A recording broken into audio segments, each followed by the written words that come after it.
Okay, so rendering different textiles, fabrics, and patterns, that's going to be based on the research that you do. But I do have something that I want to share, and I highly recommend you do this too, like this, and that is these material balls. I have a library of things that you could just pull from, like what would the armor look like if it was made of this rock, right? Or this kind of geometry. And the cool thing about these material balls is that the lighting information is there, and you can see how light reflects into it and bounces on all the sides. And then I think this is an example I did a long time ago of what I recommend doing, and it's doing a study of each thing and interpret it so that when you zoom out, you can't really tell which one was the study, right? Of course, when you zoom in, you can tell, but you want to get the essence of every single material. And if you can't indicate it on an extremely basic sphere, how could you possibly indicate it on something as complex as armor? So practice it on spheres, and I'll do one example with this one. Let's give it a background, the layer beneath it,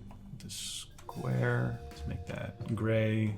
I'll try to match that a little bit, but it's brighter on the bottom. Okay, so we have this sphere floating there. We can lock the transparency so that anything we paint only shows up on the thing. And then I'll do this in layers. So first it seems it goes from gray to purple to orange, or like this kind of orangish tan color. So I'm gonna grab a random brush. All right, so let's go ahead and just lay in that blue first. I think if we lay in that blue purple, we can paint the other colors on top of it. So it seems like we got the green at the bottom doing this. I'm gonna go along the geometry of it. It goes to yellow and orange at the bottom.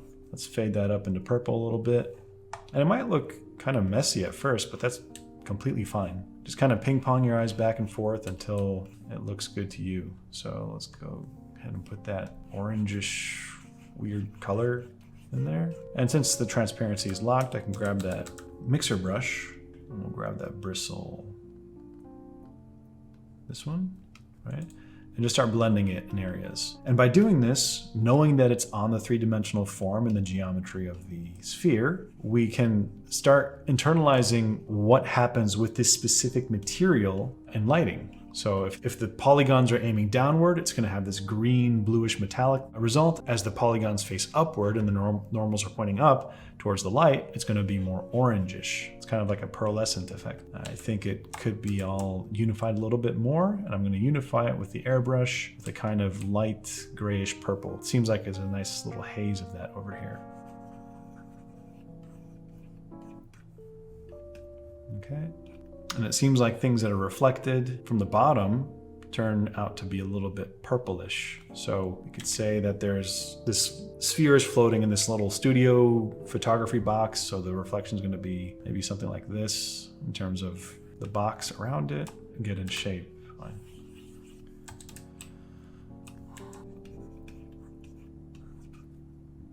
Okay, that's good enough for now. And let's put a light source up top because there's a glow here. And if you look in the reflection, there seems to be two light sources or one ring, like a ring light.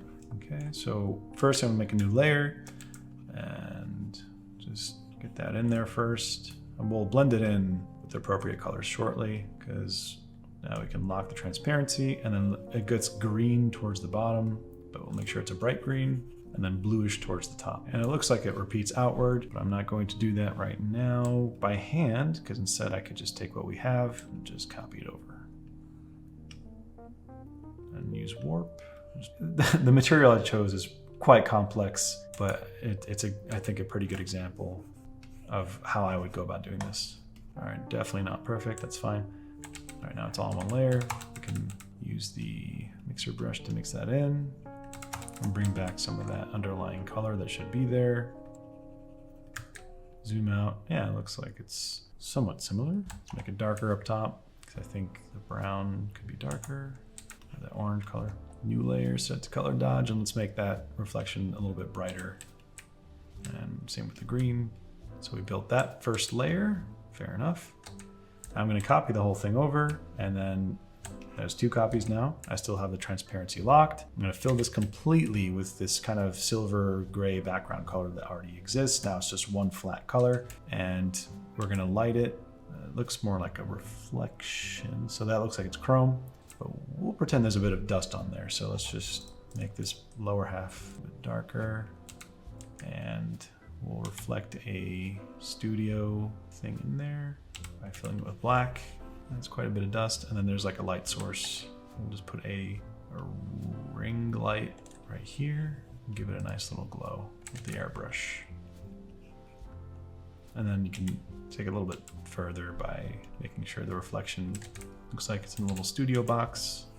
And it seems to be blurred a little bit. So I'm gonna make sure the transparency is still locked. Filter, blur, lens blur, Gaussian blur, doesn't matter. And just do that real quick. Now we have two different layers. What I'm gonna do is put a reverse mask on this by holding Alt.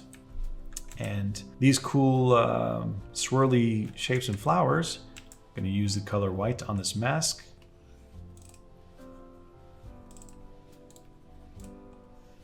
And then we can take white and let it reflect on the top of these little bevels. And of course I'm rushing this, not really making it the best thing ever. We can grab the darker color and get those other details in there. Now we have an idea of what that material is, right? We zoom out, it almost, looks like it's the same thing, but on a sphere. We zoom in, it's obviously really bad, but that's not the point. The point is zooming out.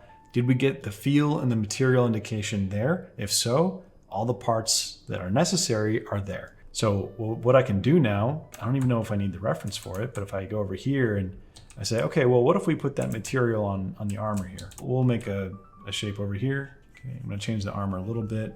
I'm thinking more of something like this. Okay, so it's gonna be layered in a different way. Parts underneath. And then what I can do is bring over our study, lock the transparency on that, and I could just borrow those colors right from our study. All right, and then blend it. Let's get a nice reflection in there. Blend that in a little bit too. Get some quick color dodge to make some of those reflections glow a little bit more. And we're missing some purples. And let's get some greens on the bottom side over here. And I'm going to duplicate that whole thing and make a chrome version of it all. I'm going to paint it a little bit more blurred. I'm going to get the edges a little bit bright. And we'll put a mask on that. And now we'll apply that material pattern onto our design. And of course, you're the designer. You could change it completely. And instead of flowers, maybe you want a dragon or a gecko. I don't know, whatever you want. And so now I can take that and merge it down and bring out those subtle bevel highlights. And I'm gonna be indicating. I'm not gonna get in there and try to figure out all the specific geometry of everything. This is gonna be the concept. So if you send this, and the 3D artist is like, wait, what is that? You just send this with it. Be like, hey, it's kind of like this. But if you are just in the game to make an illustration for your thing, yeah, then go all out, be as detailed as you want. But be efficient by only detailing the important parts first to see if you really need to have details everywhere. So now we zoom out, we have a brand new material for our design, and copy it down and retrofit it to this stuff. There's no such thing as cheating when you're coming up with an idea, except if you're copying somebody else's design directly and taking credit for it. So I just changed the values of the levels on these other versions. And now we have this new pauldron design. It's basically like a sphere that we cut out a little zigzag. Now I know it's a departure from your design, but that's how I would go about being efficient with taking a new material and putting it onto something. And this material could totally work on what you already have, but it feels a bit wonky. I think improving your draftsmanship also in your three-dimensional drawings is also very necessary. That covers materials, because that applies to armor. That same process goes for leather, for fur. Pull up actual images of fur. And I'm not gonna do an example of this because it would be the same process. Get really good at interpreting these materials in your own way and then try to put it into your designs.